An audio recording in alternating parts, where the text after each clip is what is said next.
ಎಲ್ಲರಿಗೂ ನಮಸ್ಕಾರ. ನನ್ನ ಯೂಟ್ಯೂಬ್ ಚಾನಲ್ ನಾನು ನನ್ನ ಕನಸಿಗೆ ಸ್ವಾಗತ. ನಾನು ಜನವರಿ 1ರಂದು ಅಪ್ಲೋಡ್ ಮಾಡಿದ ಫಸ್ಟ್ ವಿಡಿಯೋ, ಈ ಒಂದು ನನ್ನ ಚಾನಲ್ನ ಫಸ್ಟ್ ವಿಡಿಯೋ ನನ್ನ ನಾರ್ಮಲ್ ಡೆಲಿವರಿ, ಪೇನ್ಲೆಸ್ ನಾರ್ಮಲ್ ಡೆಲಿವರಿಯ ಅನುಭವ ಎನ್ನುವ ವಿಡಿಯೋನ ನಾನು ಅಪ್ಲೋಡ್ ಮಾಡಿದ್ದೆ. ಅದಕ್ಕೆ ನೀವೆಲ್ಲರೂ ತುಂಬ ಸಪೋರ್ಟ್ ಮಾಡಿದ್ರಿ. ಕಮೆಂಟ್ ಸೆಕ್ಷನಲ್ಲಿಯೂ ಕೂಡ ತುಂಬ ಜನ ಅಪ್ರಿಸಿಯೇಟ್ ಮಾಡಿದ್ರಿ. ಅದಕ್ಕಾಗಿ ಫಸ್ಟ್ ಆಫ್ ಆಲ್ ನಾನು ನಿಮಗೆಲ್ಲರಿಗೂ ತುಂಬ ಹೃದಯದ ಧನ್ಯವಾದಗಳನ್ನು ಹೇಳೋಕ್ಕೆ ಇಷ್ಟಪಡ್ತೀನಿ. ಇವತ್ತಿನ ಒಂದು ವಿಡಿಯೋದ ವಿಷಯ ಮಿಸ್ಕ್ಯಾರೇಜ್. ನಾನು ನನ್ನ ಒಂದು ಮಿಸ್ಕ್ಯಾರೇಜಿನ ಅನುಭವವನ್ನು ನಿಮ್ಮೊಂದಿಗೆ ಹಂಚಿಕೊಳ್ಳಲಿದ್ದೇನೆ. ನೀವು ವಿಡಿಯೋದ ಒಂದು ಥಂಬ್ನೇಲನ್ನು ನೋಡಿದ ಹಾಗೆ ನಾನೆಂದು ಮರೆಯಲಾಗದ ಆ ಒಂದು ಹೃದಯ ಬಡಿತ ಅಂತ. ನಿಮಗೆಲ್ಲ ಗೊತ್ತು, ಒಂದು ಮಗು, ಆ ಒಂದು ಹೊಟ್ಟೆಯಲ್ಲಿ ಒಂದು ಮಗು ಬೆಳೆಯೋಕ್ಕೆ ಸ್ಟಾರ್ಟ್ ಆದಮೇಲೆ ಫಸ್ಟ್ ಸ್ಕ್ಯಾನಿಂಗ್ 6 to 8 ವೀಕ್ಸ್ ಒಳಗಡೆ, 6 to 8 ವೀಕ್ಸ್ ಅಂದರೆ 1.5 ತಿಂಗಳಿಂದ 2 ತಿಂಗಳ ಒಳಗಡೆ ಫಸ್ಟ್ ಸ್ಕ್ಯಾನ್ ಮಾಡ್ತಾರೆ. ಆ ಸ್ಕ್ಯಾನಲ್ಲಿ ನಿಮ್ಮ ಒಂದು ಮಗುವಿನ ಹೃದಯ ಬಡಿತವನ್ನು ನಿಮಗೆ ಕೇಳಿಸ್ತಾರೆ. ಅದೇ ರೀತಿ ಆ ಹೃದಯ ಮಿಡಿತವನ್ನು ನಿಮಗೆ ತೋರಿಸ್ತಾರೆ. ಆ ಒಂದು ಕ್ಷಣವನ್ನು ಯಾವುದೇ ಹೆಣ್ಣು ತನ್ನ ಜೀವನದಲ್ಲಿ ಮರೆಯೋಕ್ಕೆ ಸಾಧ್ಯ ಇಲ್ಲ. ಫಸ್ಟ್ ಸ್ಕ್ಯಾನ್ ನಿಮ್ಮ ಜೀವನದಲ್ಲಿ, ನಿಮ್ಮ ಮಗು ನಿಮ್ಮ ಹೊಟ್ಟೆಯಲ್ಲಿ ರೂಪ ತಾಳಬೇಕಾದ್ರೆ ಆಗುವ ಒಂದು ಫಸ್ಟ್ ಸ್ಕ್ಯಾನ್, ಆ ಒಂದು ಫಸ್ಟ್ ಹೃದಯ ಬಡಿತ, ಮೊದಲನೇ ಹೃದಯ ಬಡಿತ, ಅದರ ಒಂದು ಅನುಭವ ನೀವೆಂದೂ ಮರೆಯೋಕ್ಕೆ ಸಾಧ್ಯ ಇಲ್ಲ. ಆದರೆ ಈಗಿನ ಒಂದು ಟೈಮಲ್ಲಿ, ಅಂದರೆ ಈಗಿನ ಲೈಫ್ ಸ್ಟೈಲ್ ಅಥವಾ ಈಗಿನ ಒಂದು ಫುಡ್ ಆಗಿರ್ಬೋದು, ಅದಕ್ಕೆ ಹಲವಾರು ಕಾರಣಗಳಿದೆ. ಆ ಒಂದು ಫಸ್ಟ್ ಪ್ರೆಗ್ನೆನ್ಸಿ ತುಂಬ ಜನರಿಗೆ 50%, ನಾನು ಡಾಕ್ಟರ್ ಜೊತೆ ಡಿಸ್ಕಸ್ ಮಾಡಿದ್ದೆ, ನನ್ನ ಒಂದು ಮಿಸ್ಕ್ಯಾರೇಜ್ ಆದಾಗ 50% ಜನರಲ್ಲಿ ಫಸ್ಟ್ ಪ್ರೆಗ್ನೆನ್ಸಿ ಲಾಸ್ ಆಗುವ ಚಾನ್ಸಸ್ ಹೆಚ್ಚಾಗ್ತಾ ಇದೆ. 50% ಜನ ತಮ್ಮ ಫಸ್ಟ್ ಪ್ರೆಗ್ನೆನ್ಸಿನ ಕಳ್ಕೊಳ್ತಾ ಇದ್ದಾರೆ ಅಂತ ಡಾಕ್ಟರ್ ಒಂದು ಅಂದಾಜನ್ನು ನನಗೆ ತಿಳಿಸಿದ್ರು. ಹೌದಾ, ಅದೇ ಒಂದು ನನ್ನ ಮಿಸ್ಕ್ಯಾರೇಜಿನ ಅನುಭವವನ್ನು ನಿಮ್ಮೊಂದಿಗೆ ನಾನು ಹಂಚಿಕೊಳ್ತಾ ಇದ್ದೇನೆ. ಇದಕ್ಕೆ ಒಂದು ಕಾರಣ, ನಾನು ನನ್ನ ಈ ಅನುಭವಗಳನ್ನು, ತಾಯ್ತನದ ಅನುಭವಗಳನ್ನು ನಿಮ್ಮೊಂದಿಗೆ ಹಂಚಿಕೊಳ್ಳಲು ಕಾರಣ ಏನು ಅಂದರೆ, ನೀವು ಒಬ್ಬರೇ ಅಲ್ಲ. ಈ ರೀತಿ ಒಂದು ಸಿಚುವೇಶನ್ ಬಂದಾಗ, ನಮ್ಮ ಲೈಫಲ್ಲಿ ಬಂದಾಗ ನಮಗೇನು ಅನಿಸುತ್ತೆ, ನನ್ನೊಬ್ಬರ ಜೊತೆಗೆ ಹೀಗಾಗಿದೆ, ವೈ ಮೀ ಅಂತ, ನನ್ನೊಂದಿಗೆ ಯಾಕೆ ದೇವ್ರೆ ಹೀಗಾಗ್ತಾ ಇದೆ ಅಂತ ನಿಮ್ಗೆ ಅನಿಸುತ್ತೆ. ಬಟ್ ನಮ್ಮ ಸುತ್ತಮುತ್ತಲು ಎಷ್ಟೋ ಜನರ ಜೊತೆಗೆ ಇದಾಗ್ತಾ ಇರುತ್ತೆ. ಆದರೆ ಇಂಥ ವಿಷಯಗಳನ್ನ ನಾವು ಓಪನ್ ಆಗಿ ಡಿಸ್ಕಸ್ ಮಾಡೋದಿಲ್ಲ. ನಮಗೇನು ಅನಿಸುತ್ತೆ ಗೊತ್ತಾ, ನನ್ನ ಬಾಡಿಯಲ್ಲೇ ಏನೋ ಕಡಿಮೆ ಇದೆ, ನಾನೇ ಕೆಪೇಬಲ್ ಇಲ್ಲ ಅಂತ. I am not capable to become a mother. ನಾನೇ ತಾಯಿ ಆಗೋಕ್ಕೆ ಕೆಪೇಬಲ್ ಇಲ್ಲ, ಅದಕ್ಕೆ ನನ್ನ ಮಗುವನ್ನು ಅಥವಾ ನನ್ನ ಪ್ರೆಗ್ನೆನ್ಸಿಯನ್ನು ನಾನು ಕಳ್ಕೊಂಡೆ ಅಂತ. ಬಟ್ ಇದು ತುಂಬ ಜನರ ಜೊತೆ ಆಗ್ತಾ ಇರುತ್ತೆ. ಹಾಗೆ ನನಗೂ ಕೂಡ ನನ್ನ ಮದುವೆ ಆದ ಮೇಲೆ ಆದಂಥ ಫಸ್ಟ್ ಪ್ರೆಗ್ನೆನ್ಸಿಯನ್ನು ನಾನು ಕಳ್ಕೊಂಡಿದ್ದೆ. ಅದು ಕೂಡ ಮಗುವಿನ ಹಾರ್ಟ್ ಬೀಟ್ ಬಂದ ನಂತರ. ಹೌದಾ, ಇದು ಯಾವುದೇ ರೀತಿಯ ಸಿಂಪತಿಗಾಗಿ ಮಾಡ್ತಾ ಇರೋ ವಿಡಿಯೋ ಅಲ್ಲ, ಜಸ್ಟ್ ಇದೊಂದು ಇನ್ಫಾರ್ಮೇಟಿವ್ ವಿಡಿಯೋ. ಅಂದರೆ ಯಾಕಾಗತ್ತೆ, ಎಲ್ಲರ ಜೊತೆಗೂ 50% ಆಲ್ಮೋಸ್ಟ್ 50% ಜನರಲ್ಲಿ ಆಗ್ತಾ ಇರೋದಕ್ಕೆ ಕಾರಣ ಏನು, ನಾವು ಯಾವ ರೀತಿಯನ್ನು ಅವಾಯ್ಡ್ ಮಾಡಬಹುದು ಅನ್ನೋದನ್ನು, ನನ್ನ ಅನುಭವವನ್ನು ನಾನು ಹೇಳ್ತಾ ಇದ್ದೀನಿ. ನಾನು ಯಾವುದೇ ರೀತಿಯ ಮೆಡಿಕಲ್ ಎಕ್ಸ್ಪರ್ಟ್ ಅಲ್ಲ. ನಾನು ಫಸ್ಟ್ ವಿಡಿಯೋದಲ್ಲಿ ಹೇಳಿದ ಹಾಗೆ ಜಸ್ಟ್ ಇದು ನನ್ನ ಅನುಭವ. ನಾನು ನನ್ನ ಸ್ವಂತ ಅನುಭವವನ್ನು ಮಾತ್ರ ಈ ಒಂದು ಚಾನಲಲ್ಲಿ ಶೇರ್ ಮಾಡ್ತೀನಿ. ಸೊ 2023 ಜನವರಿ, ಹೌದಾ, ನನ್ನ ಮಗಳು 2024 ಅಕ್ಟೋಬರಲ್ಲಿ ಹುಟ್ಟಿದಾಳೆ. ಅದಕ್ಕಿಂತ ಮೊದಲು ಫಸ್ಟ್ ಟೈಮ್ ನಾನು ಪ್ರೆಗ್ನೆಂಟ್ ಆದಾಗ 2023 ಜನವರಿಯಲ್ಲಿ ನನಗೆ ಮೊದಲ ಬಾರಿಗೆ, ಜನವರಿ 8ನೇ ತಾರೀಕಿಗೆ ನನಗೆ ಗೊತ್ತಾಗಿತ್ತು ನಾನು ಕನ್ಸೀವ್ ಮಾಡಿದ್ದೀನಿ ಅಂತ, ನಾನು ಪ್ರೆಗ್ನೆಂಟ್ ಅಂತ ನನಗೆ ಗೊತ್ತಾಗಿತ್ತು. ಅದಾದ ಮೇಲೆ ನಾವು ಹಾಸ್ಪಿಟಲಿಗೆ ಹೋದಾಗ, ಡಾಕ್ಟರ್ 13ನೇ ತಾರೀಕಿಗೆ ನಾನು ಹಾಸ್ಪಿಟಲಿಗೆ ಹೋದಾಗ ಡಾಕ್ಟರ್ ನನ್ನ ಪ್ರೆಗ್ನೆನ್ಸಿಯನ್ನು ಕನ್ಫರ್ಮ್ ಮಾಡಿದರು. ಆಗ ಫಸ್ಟ್ ಟೈಮ್ ನೀವು ಹಾಸ್ಪಿಟಲಿಗೆ ಹೋದಾಗ ಜಸ್ಟ್ ಪ್ರೆಗ್ನೆನ್ಸಿಯನ್ನು ಕನ್ಫರ್ಮ್ ಮಾಡ್ತಾರೆ. ಬಟ್ ಯಾವುದೇ ರೀತಿಯ ಸ್ಕ್ಯಾನಲ್ಲಿ ನಿಮಗೆ ಹಾರ್ಟ್ ಬೀಟ್ ಆಗಿರಬಹುದು, ಯಾವುದೇ ರೀತಿಯ ಇದನ್ನು ತೋರಿಸೋದಿಲ್ಲ, ಹಾರ್ಟ್ ಬೀಟನ್ನು ತೋರಿಸೋದಿಲ್ಲ, ಕೇಳಿಸೋದಿಲ್ಲ. ಬಟ್ 6 to 8 ವೀಕ್ಸ್ ಆಗಿದ್ದರೆ, ಹೌದಾ, ಜಸ್ಟ್ 1 ಮಂತ್ ಆಗಿದ್ರೆ, 4 ವೀಕ್ಸ್ ಆಗಿದ್ರೆ ತೋರಿಸೋದಿಲ್ಲ. 6 to 8 ವೀಕ್ಸಲ್ಲಿ ಹಾರ್ಟ್ ಬೀಟ್ ಡೆವಲಪ್ ಆಗುತ್ತೆ. ಸೊ 6 to 8 ವೀಕ್ಸಲ್ಲಿ ವರೆಗೂ ಅದನ್ನು ವೇಟ್ ಮಾಡ್ತಾರೆ. ಹಾರ್ಟ್ ಬೀಟ್ ಬರಲಿಲ್ಲ ಅಂದರೆ ಡಾಕ್ಟರ್ ಅದನ್ನು ಅಬ್ನಾರ್ಮಲ್ ಅಂತ ಡಿಸೈಡ್ ಮಾಡಿ ಮುಂದೆ ಟರ್ಮಿನೇಟ್ ಮಾಡೋಕ್ಕೆ ಡಿಸಿಷನ್ ತಗೊಳ್ತಾರೆ. ಬಟ್ ನನ್ನ ಕೇಸಲ್ಲಿ ಏನಾಗಿತ್ತು, ನಾನು 4 ವೀಕ್ಸ್ ಹೋದಾಗ ಡಾಕ್ಟರ್ ನನಗೆ ಕನ್ಫರ್ಮೇಷನ್ನ ಹೇಳಿದರು, ಪ್ರೆಗ್ನೆನ್ಸಿ ಕನ್ಫರ್ಮೇಷನ್ನ ಹೇಳಿದರು. ನೆಕ್ಸ್ಟ್ ನೀವು ಬನ್ನಿ, 6 to 8 ವೀಕ್ಸ್ ಮಧ್ಯದಲ್ಲಿ ಬಂದಾಗ ನಾವು ಸ್ಕ್ಯಾನ್ ಮಾಡಿ ನಿಮಗೆ ಹೇಳ್ತೀವಿ ಅಂತ. ಸೊ ನಾನು ಜನವರಿ 29ಗೆ ಹಾಸ್ಪಿಟಲಿಗೆ ಹೋದಾಗ ಡಾಕ್ಟರ್ ಸ್ಕ್ಯಾನ್ ಮಾಡಿ ನನ್ನ ಪ್ರೆಗ್ನೆನ್ಸಿಯನ್ನು ಕನ್ಫರ್ಮ್ ಮಾಡಿ ಹಾರ್ಟ್ ಬೀಟನ್ನು ನನಗೆ ಕೇಳಿಸಿದ್ರು. ಅದೇ ರೀತಿ ಹಾರ್ಟ್ ಬೀಟನ್ನು ತೋರಿಸಿದ್ರು.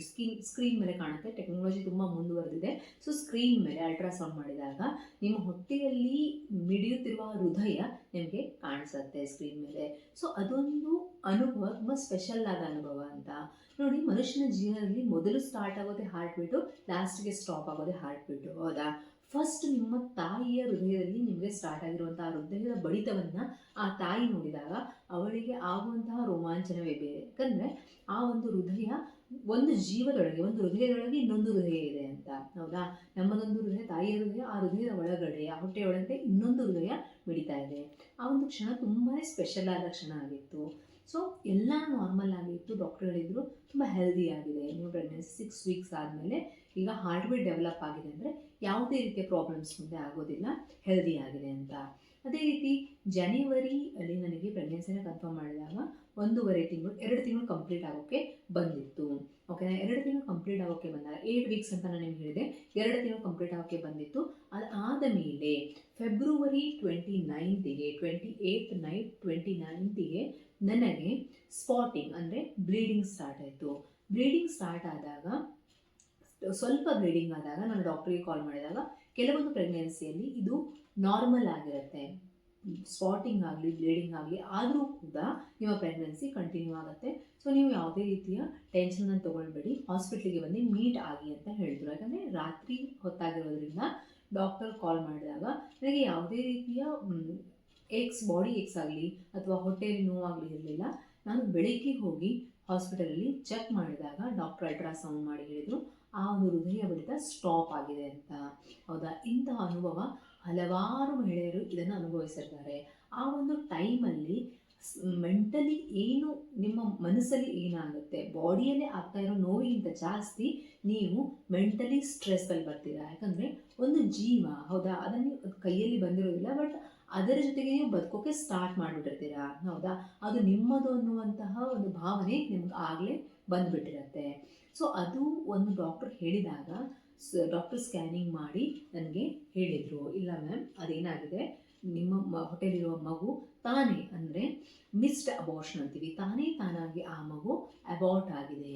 ಆ ಮಗು ಇವಾಗ ಏನು ಅದು ಸ್ಪಾಟಿಂಗ್ ಸ್ಟಾರ್ಟ್ ಆಗಿದೆ ಅಂದರೆ ಆ ಮಗು ಇಲ್ಲ ಅಂತ, ಹೃದಯ ಬಡಿತ ನಿಂತು ಹೋಗಿದೆ ಅಂತ ಡಾಕ್ಟರ್ ನನಗೆ ಹೇಳಿದರು. ಅದನ್ನು ಕೇಳಿದಾಗ ಮೊದಲು ಕ್ವಶನ್ ಏನು ಬರುತ್ತೆ ಗೊತ್ತಾ? ಯಾವುದೇ ಹೆಣ್ಣಿಗಾಗಲಿ ಫಸ್ಟ್ ಕ್ವಶನ್ ಬರೋದೇನು, ನಾನು ಎಲ್ಲ ತಪ್ಪಿದೆ ಅಂತ, ಹೌದಾ? ನಾನು ಮಾಡಿದ ತಪ್ಪೇನು, ನಾನು ಕೇರ್ ತೊಗೊಳ್ಳೋಕೆ ಏನಾದರೂ ತಪ್ಪನ್ನ, ನಾ ಮಾಡಿದ ತಪ್ಪಾದರೂ ಏನು ಅನ್ನುವಂಥ ಹಲವಾರು ಕ್ವಶನ್ಸ್ ನಮ್ಮ ಮನಸ್ಸಲ್ಲಿ ಬರುತ್ತೆ. ಅದೇ ರೀತಿ ಫಸ್ಟ್ ಆಫ್ ಆಲ್ ನನಗೆ ಯಾವುದೇ ರೀತಿಯ ಅಂದರೆ ಹೇಗೆ ರೆಸ್ಪಾನ್ಸ್ ಮಾಡಬೇಕು ಅಂತಲೇ ಗೊತ್ತಾಗಲಿಲ್ಲ. ನಾನು ತುಂಬಾ ಸ್ಟ್ರೆಸ್ ತೊಗೊಂಡೆ, ಆ ವಿಷಯದಿಂದ ಸ್ಟ್ರೆಸ್ ತೊಗೊಂಡೆ. ಅದೇ ರೀತಿ ಅಕ್ಕಪಕ್ಕದವರೆಲ್ಲ ಏನು ಹೇಳ್ತಾರೆ ಹೇಳಿ, ನೀನು ಸ್ಟೆಪ್ಸ್ ಎಳಿಬಾರ್ದಿತ್ತು, ನೀನು ಇದನ್ನು ತಿನ್ನಬಾರ್ದಿತ್ತು, ಅದನ್ನು ತಿನ್ನಬಾರ್ದಿತ್ತು, ನೀನು ಹೀಗೆ ಮಾಡಬಾರ್ದಿತ್ತು, ಹಾಗೆ ಮಾಡಬಾರ್ದಿತ್ತು. ಅಂದರೆ ಆ ಒಂದು ಟೈಮಲ್ಲಿ ನಿಮಗೆ ಬೇಕಾಗಿರೋದು ನಿಮ್ಮ ದುಃಖವನ್ನು ಕೇಳುವಂತಹ ಒಂದು ಮನಸ್ಸು. ಸೊ ನಿಮ್ಮ ಅಕ್ಕಪಕ್ಕ ಯಾರಿಗಾದರೂ ಹೀಗಾಗಿದ್ದರೆ ಸಜೆಷನ್ ಕೊಡೋಕ್ಕೆ ಹೋಗಬೇಡಿ. ಇದಕ್ಕೆ ಯಾವುದರಿಂದ ಆಗಿರಬಹುದು ಅಂತ ನಾವು ಅವರಿಗೆ ಕನ್ಕ್ಲೂಷನ್ನ ಕೊಡೋ ಅವಶ್ಯಕತೆ ಇಲ್ಲ. ಆಗಿರೋದು ಹೋಗಿದೆ, ಡಾಕ್ಟರ್ ಅದಕ್ಕೆ ಕನ್ಕ್ಲೂಷನ್ನ ಹೇಳ್ತಾರೆ, ನಾನು ಅದನ್ನು ಮುಂದೆ ಹೇಳ್ತೀನಿ ನಿಮಗೆ. ಬಟ್ ನಾವು ಮಾಡಬೇಕಾಗಿರೋದೇನು, ಆ್ಯಸ್ ಎ ಸೊಸೈಟಿ ನಾವು ಮಾಡಬೇಕಾಗಿರೋದೇನು, ಅವರಿಗೆ ಜಸ್ಟ್ ಅವರ ಒಂದು ಮನಸ್ಸಿನಲ್ಲಿರೋ ದುಃಖವನ್ನು ಕೇಳಿಸಿಕೊಳ್ಳುವಂಥ ಕಿವಿಗಳು ಅಥವಾ ಅವರನ್ನು ಆಲಿಸುವ ಮನಸ್ಸು, ಅಳೋಕೊಂದು ಹೆಗ್ಲು ಅವ್ರಿಗೆ ಬೇಕಾಗಿರುತ್ತೆ ಅಷ್ಟೇ. ಯಾರಿಗೂ ಆ ಒಂದು ಸಿಚುವೇಶನಲ್ಲಿ ಸಜೆಷನ್ಸ್ ಅನ್ನೋದು ಬೇಕಾಗಿರೋದಿಲ್ಲ. ಯಾಕೆ ಆಗಿರಬಹುದು ಅನ್ನೋ ಕಾರಣಗಳನ್ನು ನಾವು ಆ್ಯಸ್ ಅ ಸೊಸೈಟಿ ಆಗಿರ್ಬೋದು, ಆ್ಯಸ್ ಅ ಫ್ಯಾಮಿಲಿ ಮೆಂಬರ್ಸ್ ಆಗಿರ್ಬೋದು, ಹುಡುಕುವ ಪ್ರಯತ್ನವನ್ನು ಅವರು ತಾವಾಗೆ ಮಾಡ್ತಾರೆ. ಮುಂದೆ ನಾವು ಅವರಿಗೆ ಇರಿಟೇಟ್ ಮಾಡೋ ಅವಶ್ಯಕತೆ ಇರೋದಿಲ್ಲ. ಸೊ ನನ್ನ ಫ್ಯಾಮಿಲಿ ತುಂಬಾ ಸಪೋರ್ಟಿವ್ ಆಗಿದೆ. ನನ್ನ ಫ್ಯಾಮಿಲಿ ಪಾಯಿಂಟ್ ಆಫ್ ವ್ಯೂಯಿಂದ ನಾನು ಹೇಳ್ತಾ ಇಲ್ಲ, ಬಟ್ ನನ್ನ ಅಕ್ಕಪಕ್ಕ ತುಂಬ ಜನರೊಂದಿಗೆ ಈ ರೀತಿ ಆದಾಗ ಆಗಿರೋ ಪ್ರಾಬ್ಲಮ್ಸನ್ನು ಅನಲೈಸ್ ಮಾಡಿ ನಾನು ಈ ವಿಡಿಯೋ ಮಾಡ್ತಾ ಇದ್ದೀನಿ. ಸೊ ನನ್ನ ಜೊತೆ ಇದಾದಾಗ ಡಾಕ್ಟರ್ ಅದನ್ನು ಕನ್ಫರ್ಮ್ ಮಾಡಿದರು. ಅದಕ್ಕೆ ಆಗಿರೋದಕ್ಕೆ ಕಾರಣ ಏನು ನಾನು ಡಾಕ್ಟರ್ ಕೇಳಿದೆ.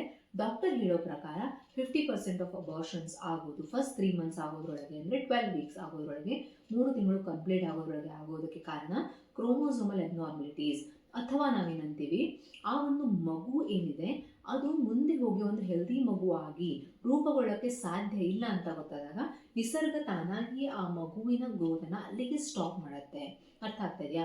ನಿಸರ್ಗದಲ್ಲಿರುವುದೇನು ಹೇಳಿ, ಸರ್ವೈವಲ್ ಆಫ್ ದ ಫಿಟ್ಟೆಸ್ಟ್ ಅಂತೀವಿ ನಾವು. ಅದು ಸರ್ವೈವ್ ಆಗುವಷ್ಟು ಫಿಟ್ ಇಲ್ಲ ಆ ಮಗು ಅಂತ ಒಂದು ಗರ್ಭದಲ್ಲಿಯ ಮಗುವಿನ ಒಂದು ಡೆವಲಪ್ಮೆಂಟನ್ನು ನಿಸರ್ಗ ಸ್ಟಾಪ್ ಮಾಡುತ್ತೆ. ಇದು ಬಹಳ ಜನರ ಜೊತೆಗೆ ಆಗಿರುತ್ತೆ. ಅದರಿಂದ ಇದನ್ನು ನಾರ್ಮಲ್, ಹೌದಾ, ಇದನ್ನು ನಾರ್ಮಲೈಸ್ ಮಾಡುವಂಥ ಅವಶ್ಯಕತೆ ಇದೆ.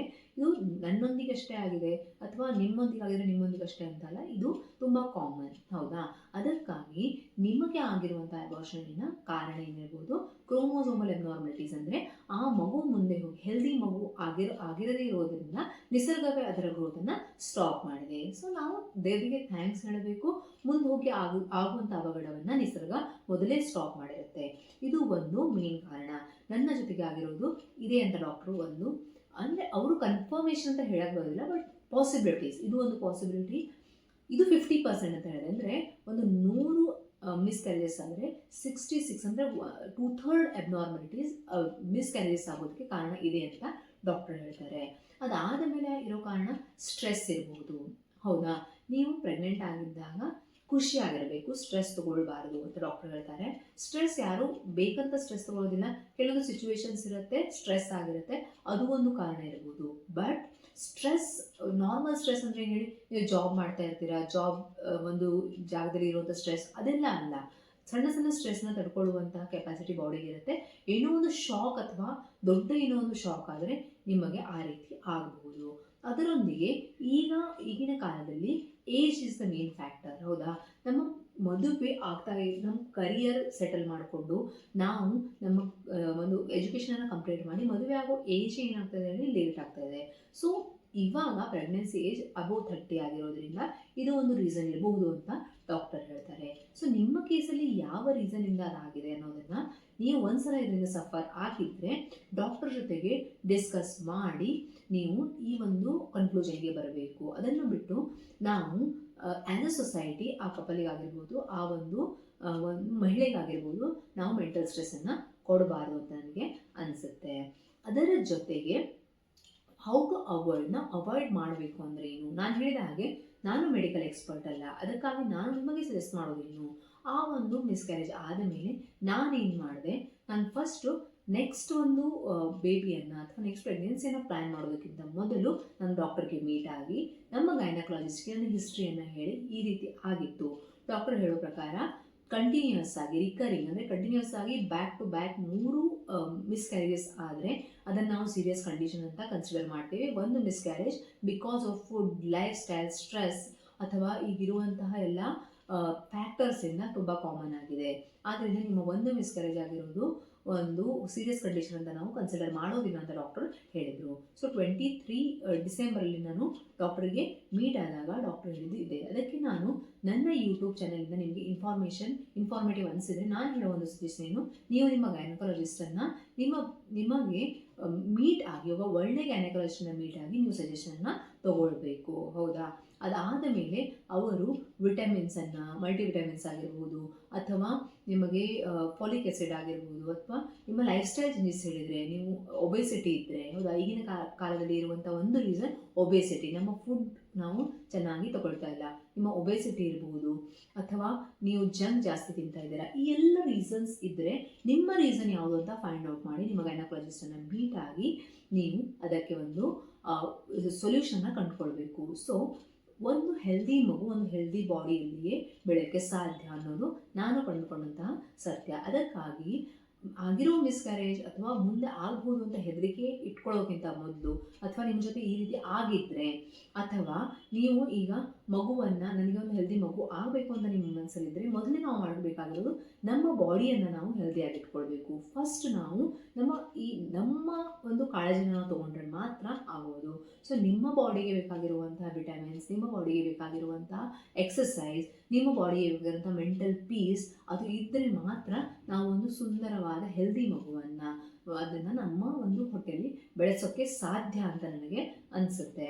ಅದಕ್ಕಾಗಿ ನಾವು ಯಾವಾಗಲೂ ಪಾಸಿಟಿವ್ ಆಗಿರಬೇಕು. ನಾನು ಮಾಡಿದ ತಪ್ಪು, ನಾನು ನಿಮ್ಗೆ ಹೇಳಿದ ಹಾಗೆ ನಾನು ಫಸ್ಟ್ ಪ್ರೆಗ್ನೆನ್ಸಿ ಪ್ಲ್ಯಾನ್ ಮಾಡೋಕ್ಕಿಂತ ಮುಂಚೆ ನಾನು ಡಾಕ್ಟ್ರಿಗೆ ಮೀಟ್ ಆಗಿರಲಿಲ್ಲ. ಯಾವುದೇ ರೀತಿ ನಾನು ಮಲ್ಟಿವಿಟಮಿನ್ ತೊಗೊಳ್ತಾ ಇರಲಿಲ್ಲ. ನಾನು ಹೆಲ್ದಿ ಆಗೇ ಇದ್ದೆ. ಎಲ್ರಿಗೂ ಮಲ್ಟಿವಿಟಮಿನ್ ಅವಶ್ಯಕತೆ ಇರುತ್ತೆ ಅಂತಲ್ಲ, ಬಟ್ ನಾನು ಹೇಳಿದ ಹಾಗೆ ಇವತ್ತಿನ ಲೈಫ್ ಸ್ಟೈಲಲ್ಲಿ ನಾವು ಕರೆಕ್ಟಾಗಿ ಫುಡ್ ತೊಗೊಳ್ತಾ ಇದ್ದೀವಾ, ನಾವು ಮಲ್ಟಿವಿಟಮಿನ್ಸ್ ತೊಗೊಳ್ತಾ ಇದ್ದೀವಾ, ಈ ಎಲ್ಲ ಫ್ಯಾಕ್ಟರ್ಸನ್ನು ನಾವು ಕನ್ಸಿಡರ್ ಮಾಡಬೇಕು. ಎರಡನೇದು ಸ್ಟ್ರೆಸ್. ನನಗೆ ಅನಿಸಿದ ಹಾಗೆ ನಂದು ಒಂದು ನಾನು ಡಾಕ್ಟರ್ನ ಮೀಟ್ ಆಗಬೇಕಿತ್ತು, ಇನ್ನೊಂದು ನಾನು ಸ್ಟ್ರೆಸ್ ಅನ್ನು ಸ್ವಲ್ಪ ನನ್ನ ಲೈಫಿಂದ ದೂರ ಇಡಬೇಕಿತ್ತು. ಈ 2 ಫ್ಯಾಕ್ಟರ್ ನನಗೆ ಅನಿಸಿದ್ದು. ಅದನ್ನು ನೀವು ನಿಮ್ಮ ಲೈಫನ್ನು ಅನಲೈಸ್ ಮಾಡಿ ಅದನ್ನು ನಿಮ್ಮ ಗೈನಕಾಲಜಿಸ್ಟ್ ಜೊತೆಗೆ ಡಿಸ್ಕಸ್ ಮಾಡಬೇಕು. ಲಾಸ್ಟಲ್ಲಿ ನಾನು ಹೇಳೋದೇನು, ಈ ಎಲ್ಲ ಪ್ರೊಸೆಸ್ಸಲ್ಲಿ ಯಾರು ಈ ಎಲ್ಲ ಪ್ರೊಸೆಸ್ಸಿಂದ ಹೋಗ್ತಾ ಇದ್ದಾರೆ ಅಥವಾ ಯಾರು ಈ ಎಲ್ಲ ಒಂದು ಸಿಚುವೇಶನ್ನ ಫೇಸ್ ಮಾಡ್ತಾ ಇದ್ದಾರೆ, ಅವರಿಗೆ ಫಿಸಿಕಲ್ಗಿಂತ ಜಾಸ್ತಿ ಮೆಂಟಲ್ ಸ್ಟ್ರೆಸ್ ಇರುತ್ತೆ.